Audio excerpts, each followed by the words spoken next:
should do it, whether someone else should do it. We were seeking the Lord and guidance on it. We made this decision together, and I still think we made the right decision in not forcing something that wasn't there. None of us made a deal. None of us got anything out of it. We didn't walk in there thinking, oh, if we just all go along, we're going to get our bills passed, or we're going to get on a good committee. Joe Strauss didn't think for a second that any of us were trying to go along to get along. That was not it. And I think that the reason because we did it the way that we did it is the reason that we are in the position that we are in today. And I think you're witnessing the last days of a failing regime of Joe Strauss.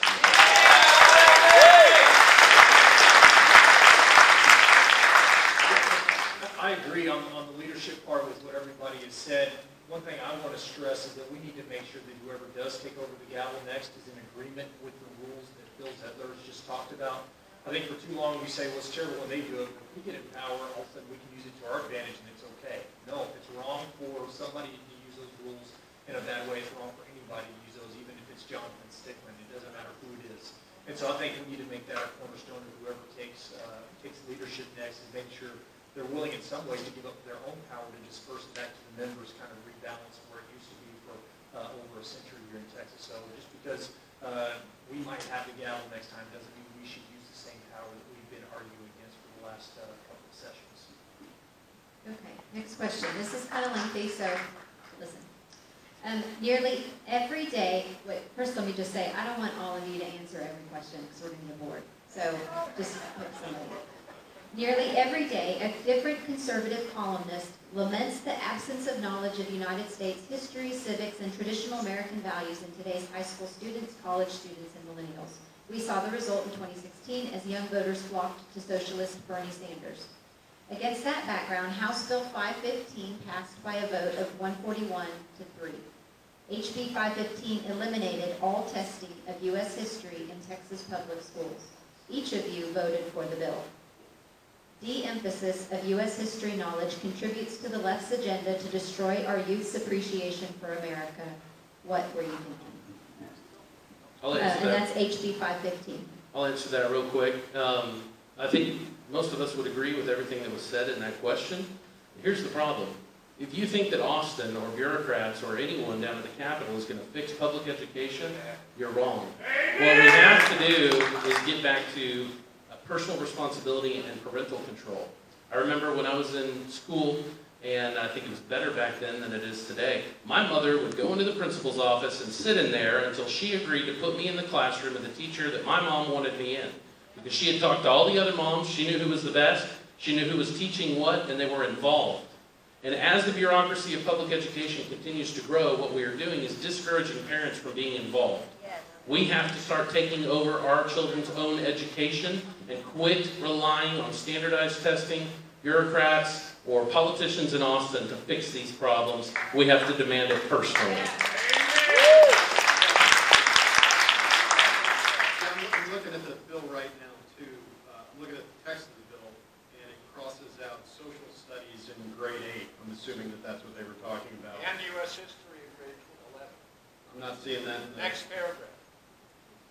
It doesn't say it. It just says any other subject in grade required by federal law. I'll look it up again. But I mean, one of the issues with let me just talk broadly about it, and I'll read it. I discussed this with Mrs. Ames before this. When we're talking about testing for U.S. history, you're assuming it's your version of U.S. history, and you're talking about the TEA adopting guidelines from it. You're putting the testing company in charge of what you're basically learning. You're putting the TEA in charge of what you're learning. You are, because they're going to be teaching to the instrument that they're going to be using for that test. So yes, I do believe U.S. history should be taught. I think real U.S. history should be taught. I do think that it should be tested. I don't think it necessarily should be a test developed by the TEA and some corporation that they might contract with statewide. That was all. I think the answer is pretty simple also. How many people in here want less testing in school? How many of you want that? I think that it's pretty, anytime we talk to folks, they want less testing. We're going to vote for that. It doesn't mean less teaching. It means less testing. Okay. All right, next question. I work as a CASA, for Tarrant County. Thank you for making our county a leader in pilot programs and CPS reform. Please speak on those victories.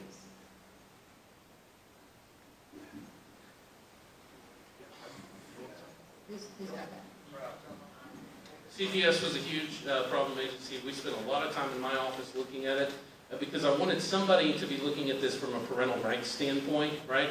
A lot of times when we look at agencies like CPS, the answer is, oh, more money, more bureaucracy, more everything else. CPS was a huge victory for us. We got back to things like kinship care, where we were paying for families to keep the children instead of giving them off to foster kids. That was huge.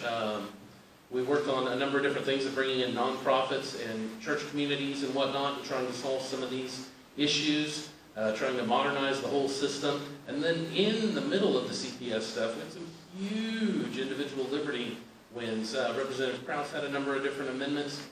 Texans for Vaccine Choice had some huge victories to make sure that they can't take our kids and take them to a doctor and go against the parents' wishes because they have temporary custody, all this stuff. The CPS stuff was a huge problem that needed to be addressed, and it scared me because I thought the answer was going to be less parental rights, but it ended up being one of the biggest victories for liberty lovers in the state was the CPS reform. Did a good job. Yeah, I agree. And one of the things structurally that happened is that, usually we try to put everything together, make it more efficient, kind of consolidate as much as possible. Sometimes that isn't the best option. So what James Frank and Stephanie Click and some others did was actually worked on a system where we're actually going to kind of diffuse some of that responsibility and power to different agencies all around the state. I think that's going to make it a lot more responsive, a lot more efficient, and a lot more effective in doing what we need to do. So that's one of the big structural things we did, is taking it out of the head in Austin, kind of diffusing it around the whole state. I think that will help. Good work, Stephanie. And I want to bring up one thing that a lot of you may not know, and I'm going to shoot this guy's horn over here. A lot of you may not know that Representative Stickland did a huge amount of work for CPS reform during the interim, and a lot of the things that happened were a result of his work. So on behalf of the probably 50-plus children that died in care annually, this guy did a lot to help be a part of solving the problem. So thank you, Jonathan, for everything you did.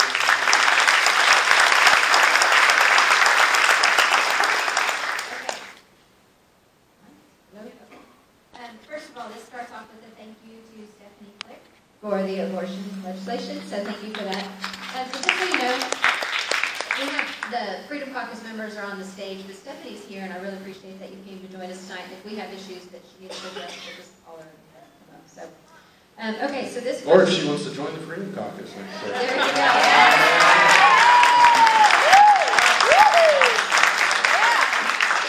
That's actually a question I've had all session. How were the members selected? Like, how did you get on the caucus? Because there were other people that I was kind of surprised weren't on it. They had one spot for a bald fat guy. So I got that one. There were a couple of us that had gotten together originally and started coming up with the idea, and I will tell you there were just a couple of folks who were invited into the Freedom Caucus who did not want to participate. But well, it's not always a bad thing. A couple of them voted with us 99% of the time. It was a strategic thing. And again, there was a lot of question marks of whether this was going to be successful or not. I mean, let's be honest. It was a huge time commitment. We spent a lot of time together. And, sometimes it's hard to take your ideas and put them aside for the greater good of the group. And so there were people who wanted to see how it worked first. I suspect there will be a number of people trying to join the Freedom Caucus. My biggest fear is how we're going to keep a lot of them out, because I'm not interested in this becoming the club that gets watered down. Right. This has to be the group of people who are tried and true and proven. And I'd rather stay at 12 than bring in a bunch of people who are going to try and get us to slow down or stop. And there's a lady right here, Miss Metzger, who I hope is going to join us after she's victorious in the next Republican primary. We'd love to have you as well. So that's how we did it. Okay, let me get. Apparently, Matt wants to speak. good number, because remember, we share the same principles, and there are other groups that as well that are focused on the conservative principles we share, and they're members of those groups. We have to agree on principle, and we have to agree on tactics in order to be effective. So that's what we're focused on with the group. And I can tell you, with some of the discussions we had, I think about 12 was about that number where you could actually get agreement on a lot of the stuff that we were doing. So we did have to have like-minded people. We wanted to be broad, so we had different ideas and how we go about things, which I think we did. But you can't have it too large that it's unwieldy and you can't come up with a plan. 12 worked for Jesus.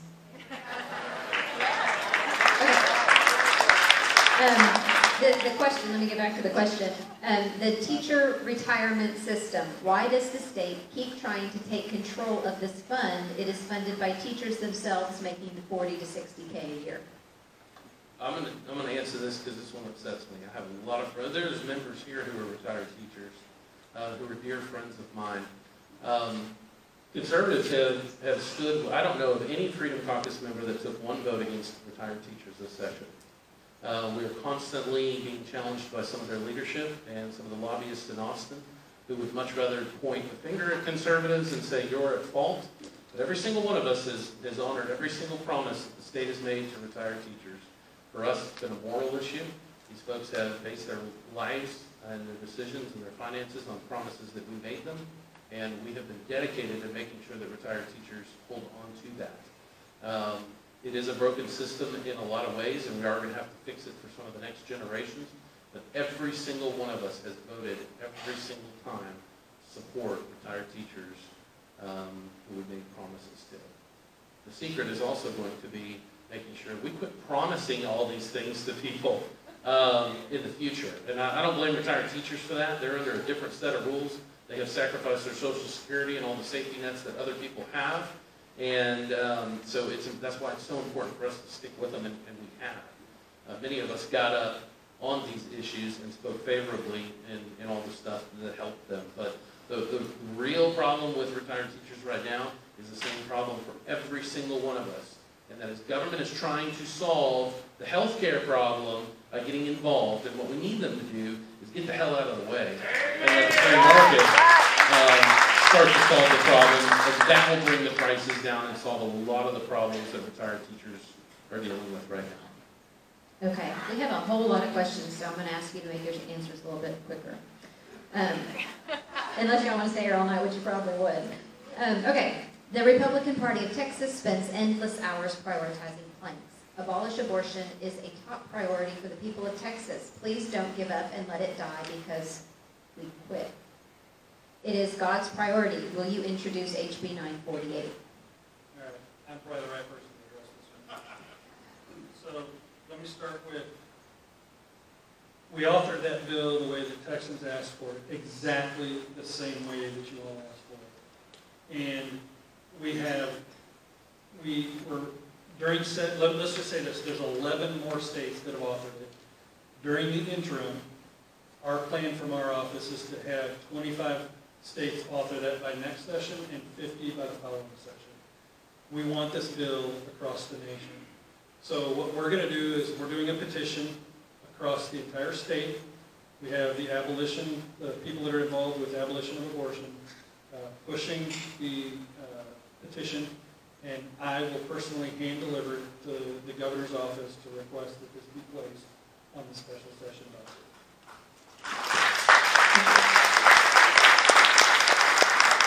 Okay, very quickly, where does constitutional carry stand? Well, I haven't had my meeting with Abbott yet, so we'll see how that. I plan on doing everything I can to continue with constitutional carry. We got further this time than we ever have before. We have a lot of new supporters. We had some folks step up and sign on to the bill publicly that we wouldn't have expected. And we have bipartisan support. I'm happy to say there are a number of Democrats who plan on voting for it as well, because they think that it's bad for minorities, which it is.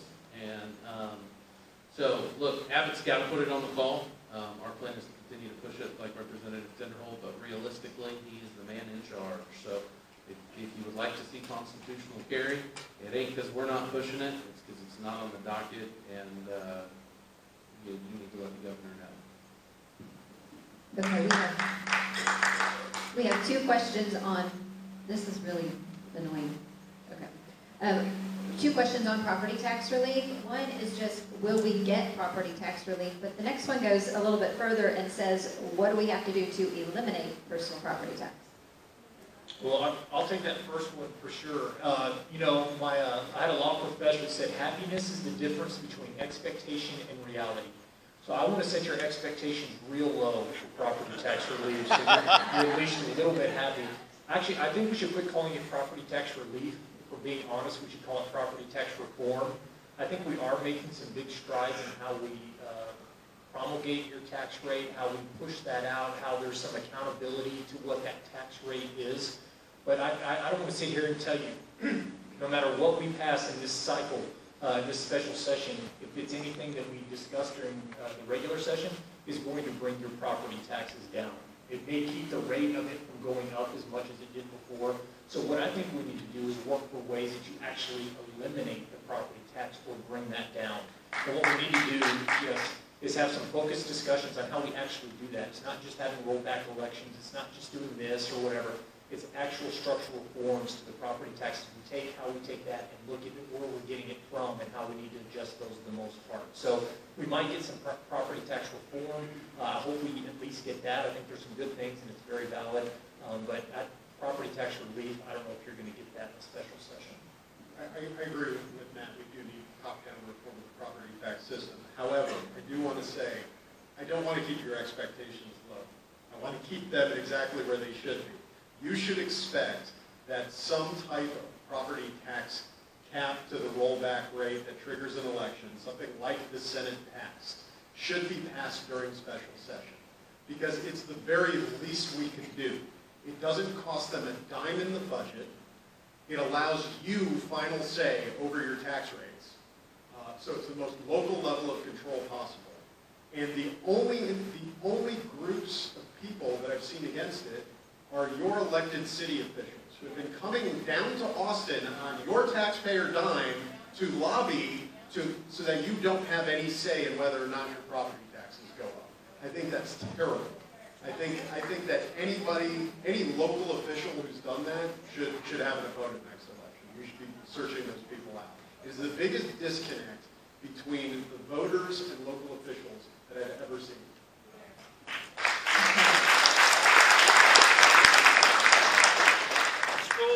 In spite of some small progress, I am unconvinced that CPS has been seriously reformed. Am I wrong?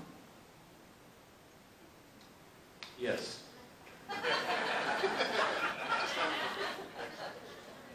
We're not there 100%, but I think you're going to see a lot of CPS reform. And understand one of the biggest problems that we had was the leadership at the top of CPS and some of the folks who have built political empires around their positions in CPS have been changed and are being pulled out by the governor and the new appointee. And I think a lot of the changes that we need to see there are going to happen from the governor's appointment. But again, we need to all understand that everything we talk about comes back to personal responsibility. And the real answer to all of our problems are going to come from us as individuals and from our churches. And if we keep looking for the government to solve these horrible problems, it's always going to be messy in CPS because there's just evil that exists in the world. So you're trying to make good out of something that is wretched and horrible and dark. And we're just not going to be able to do all of it. So, but we have major strides, and it should not be understated at all.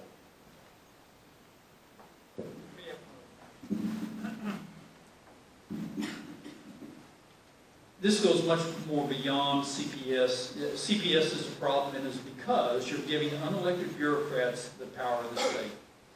However, there's a lot of other agencies that we've made that mistake as well, where I've seen it firsthand on the medical board, where there's a total denial of due process rights, where luckily there's a new president there that I believe is going to make some major changes. I've seen some things that concern me with TxDOT, and I've seen some things that concern me with the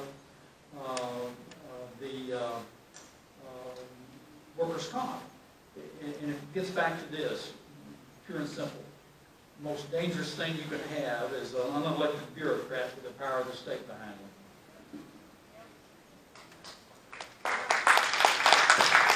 Okay. Sorry, I wasn't paying attention. Okay. Now that we realize there are 321,092 school teachers in Texas, are you still in favor of a $1,000 raise? It says still, but I don't know that y'all ever said you were in the first place. But anyway, how do we fund it? All right. Can I take that one real quick, because my kids are at Vacation Bible School, and I've got to go pick them up pretty soon, so this is probably going to be my last answer. I'm definitely in favor of making sure we pay our teachers. I think that the pay raises, any money needs to be funneled into those teaching in the classroom and not those sitting in administrative buildings. So I think that's the first thing. What I want to make sure is, one, it's not becoming an unfunded mandate on local school districts. So we don't want to do that with the $1,000 raise if that's how we're going to pay for it. I don't think that's a good idea. Secondly, I'd like to see some kind of merit structure tied into it, so it's not just $1,000 across the board. If it's tied to some kind of metrics or something, I think that would be good too. So our teachers are an invaluable resource. They work so hard. They get so little credit. They have so many restrictions and burdens on them. We need to free them up to teach more, and I'm all in favor of paying them as much money as we can. We just have to do it smart and make sure it's done the right way, and that we pay for it if we're going to do it, and not leave that to the local school districts. Thanks for reading that. Oh, wait, Matt. We got a hat for you that says, it's one of the hats that Don Wood, stand up. He made those Make America Texas hats, and then he put Northeast Tarrant Tea Party on the side of it.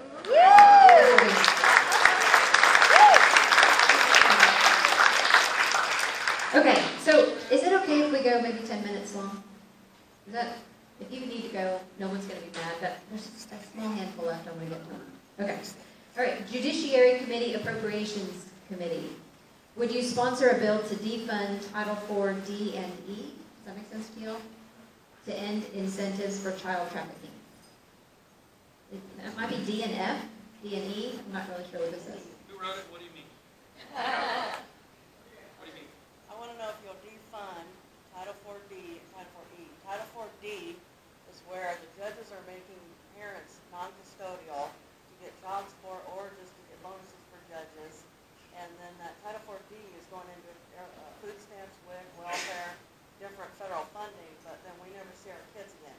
Title IV-E is what CPS gets for taking children out of law-abiding homes or taking kids that are, you know, they might have two kids being beaten side by side in two different homes. They'll take the kid that has a medical issue instead of the other one if they have to get one, because the state gets the medical disparity. Title IV-D is like child support. Yeah, I mean, I'll be honest with you, I don't know enough about that to say whether we completely defund it or not. I just don't. Well, do you know how big the budget is? We get a stack about this big, and we have less than 36 hours. All these people on here miss their kids. That's all I know. I haven't seen mine. No, well, I understand that, and every single one of us up here has been fighting to make sure that we are taking less kids than we have been, okay? That's the problem. That's a slap in the face. Not all of us. It's not a slap in the face, and you've talked I before. don't have CPS issues. I understand, Everyone on here doesn't have CPS issues. okay? It's issues with judges flipping custody to non-custodial, and then we never see our kids again. Right. Law-abiding parents like myself. Well, that's very hard for us to deal with in the courtroom stuff, and a lot of that stuff is replacing them with good judges, I would imagine, rather than legislative issues, but I will look into that title for you. No, Mike, there we go, okay. Texas healthcare and rehab facilities continue to rank 51st, because Washington DC is included, in quality of care for its residents. This travesty is ignored by you. Why? Budgets are continuing to be cut and no plans exist to make Texas care facilities better.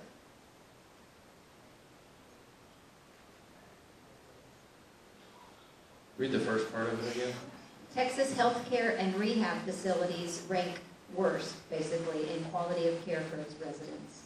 This is a travesty that's being ignored. Budgets are continuing to be cut and no plans exist to make Texas care facilities better. Yeah, I don't know where that ranking comes from, so it's hard for us to speak to that. Okay, so but questions like that, if you just contact our offices, I know that they will be happy to address them. No, we're not raising hands and talking from the floor. Okay. Grandparents usually seek visitation rights to grandchildren due to situations of divorce or death of a parent. On occasion, a child will seek to extort a grandparent by threatening to withhold grandchildren from the grandparents. These actions constitute elder abuse and child abuse. What will you do in the next session to address this? Again, I think this is a judicial issue, not a legislative issue. I understand that it's a serious issue, but I don't think that we should be getting in the business of getting involved in individual cases in the courtroom. Good, okay. What strategies can you share with us for special session, and how do you see things going for that? My strategy is a pass-them-all approach. I think that all of the governor's agenda items have merit. I think they're all pretty well thought out. And, you know, it's hard to completely commit without knowing the details because those are important on a lot of issues. But on the surface, every single one of them look very good. I think the Senate strategy, from what I've heard, I don't know this for fact, but I believe their plan is to pass everything immediately, as fast as they possibly can, and then it's going to sit in the Texas House until the leadership finally lets it come to the floor. And for the first time in a long time, the entire state is going to be looking in one place, and it's going to be at the Texas Speaker. And I hope that that is the final undoing, and that everybody who cares about those issues that are on the docket understand exactly who is responsible for what does not pass. So my strategy is pass everything as fast as possible, and any failure is because of leadership and no one else. The other part of the strategy, let me add that. Pay very strong attention to the content of the bills that we're passing also. Because we passed the property tax bill out of the House. Didn't include anything having to do with the rollback rate. It basically was just a transparency bill. It was a good provision. It just didn't have the effect that the Senate bill did. We passed a Privacy Act bill where the language wasn't strong enough. So we could be doing the same thing again. Don't be fooled. Demand strong bills coming out. And we need to focus on that so they don't pass a Women's Privacy Act bill that doesn't actually do anything. we're not in a position where we have to negotiate. Okay, we're at the end of the road. The governor calls the entire agenda. No one else can add anything else. So there's no reason for us to compromise. This is what the Republican Party platform says that y'all want. You elected a majority. You elected every single statewide as a Republican. And this is what all of us expect. So if we fall short on anything, it is because of Republicans and no one else. Right. That is the truth of the matter. The other part of the strategy is we have to win in the next primary. And I will tell you the crop of candidates that are coming up for 2018 are the best I've ever seen. I truly mean it when I say I don't think I would have made the cut as a top candidate in this current field when I first ran. And I think the Lord is putting something together that's going to knock our socks off. I feel like the foundation has been laid with Lieutenant Governor Dan Patrick and the Senate and what they've been able to do. I think that Abbott's coming along with everyone else, and the Freedom Caucus laying the foundation in the Texas House. We're going to build upon it in a mighty way, and I think 2018 is ripe for the greatest conservative victory that we've ever seen. And the beautiful thing about the special session, and what we knew going into this was, as conservatives, we're going to win no matter what. Because we're either going to get the legislation that we want, or we're finally going to get to put a spotlight on the person who we said has been killing it all along. And then we're going to take him out. So this is a win-win. I'm feeling really good strategy-wise. Be very watchful of one thing when we get down to Austin, and that's spotlight on the speaker. We have House leadership that caters to 55 Democrats. And we cannot allow the Speaker of the House to pawn that responsibility off to 55 Democrats who could potentially walk from the House floor and allow and make it so we can't vote. We need you to contact the Speaker's office and make sure that that doesn't happen, that he is not afforded the opportunity to pawn it off to the Democrats whom he caters to. Okay. Jonathan, you kind of touched on this a second ago, but I would like you to talk to us. I don't know if y'all are aware, but it makes total sense that Shark Tank was Jonathan's brainchild, this baby, and he just allowed us to grab that and name it Northeast Tea Party. So why don't you talk to us just a bit about what kind of impact that really can have both for the candidate and for next session? So let me start big picture. Shark Tank. The idea behind it, who's seen the